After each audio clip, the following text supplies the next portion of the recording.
राजू अपने परिवार के साथ एक छोटे से गांव में रहता था। राजू जंगल से लकड़ियां काट कर लाता था और उसे बेचकर जो कुछ पैसे मिलते उससे अपने घर का खर्चा चलाता था।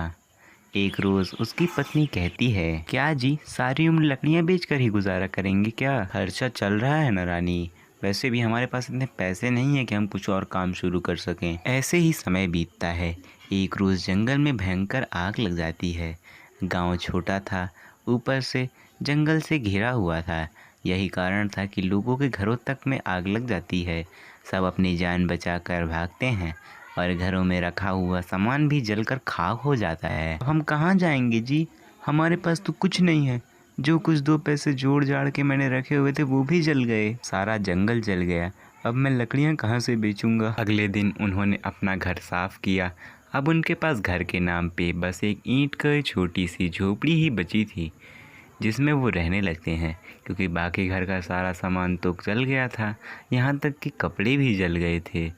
तभी उसका खड़ूस सेठ किशोर वहाँ आ जाता है और कहता है, ओए राजू, पैसे कब देगा? या फिर इस बार भी कोई नया बहाना है? नहीं मालिक, मेरा सब कुछ जल गया है, मुझ पर रहम कीजिए मालिक। सुन, सिर्फ 1 महीने का समय दे रहा हूँ, जल्दी से पैसे दे दे, वरना जो तेरी झोपड़ी बची हुई है ना, इसे भी हथियार लूँगा। ऐसा कहकर वो सेठ वहाँ से चला जाता है। सेठ की बातें सुनकर सभी और दुखी हो जाते हैं। हे भगवान, अब मैं क्या करूँ? मेरे पास कुछ काम नहीं है और सेठ के पैसे भी नहीं दिए तो वो हमारे पास जो बची कुची झोपड़ी है इसे भी ले लेंगे। हम सब कहाँ जाएंगे? उनके पास कुछ भी नहीं बचा था और वो सभी भूखे भी थे।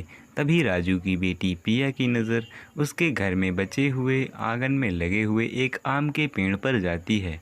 वो झट से जाती है और कुछ आम तोड़कर ले आती है और उसमें नमक लगाकर सबको देती है। वाह बेटी, ये तो बहुत स्वादिष्ट है। हाँ बेटी, ये सच में अच्छा है। हाँ माँ, लेकिन इसका स्वाद और भी बढ़ जाता अगर हम इसमें मसाला लगाकर बेचें। कैसे मसाले बेटी? वही माँ, काली मिर्च, धनिया, मिर्ची, यही सब हम इसमें मिलाकर बेच सकते हैं ना, बहुत अच्छा बिकेगा। लेकिन बेटा, सामान के लिए तो पैसे ही नहीं है हमारे पास। तभी रानी अपनी साड़ी में छिपाए हुए 500 रुपये का नोट निकालती है। ये आखिरी नोट बचा है जो आपने कल राशन लाने के लिए दिया था।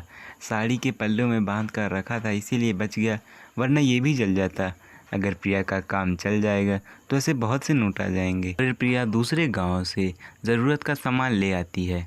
फिर एक आम वो मसाला लगाकर सबको काट कर देती है। राजू खुशी से कहता है, अरे वाह बेटी, ये तो बहुत ही स्वादिष्ट है।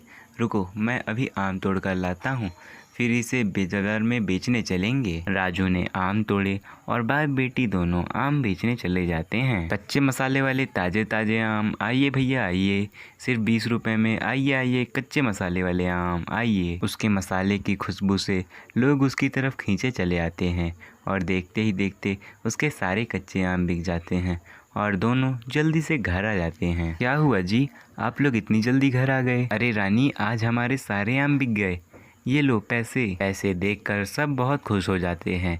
अगले दिन वो फिर से आम बेचने चले जाते हैं और अब तो उन्हें अपने ठेले पर आम पापड़ भी बेचना शुरू कर दिया था, जिससे उनकी अच्छी कमाई हो जाती है। और अब तो उन्होंने सेठ के पैसे भी चुका दिए थे। किसी ने सच ही कहा है, बेटियां लक्ष्मी का रूप होती हैं। आखिरकार एक बेटी ने अपने घर के हालात सुधार ही दिए और सब हंसी खुशी रहने लगते हैं।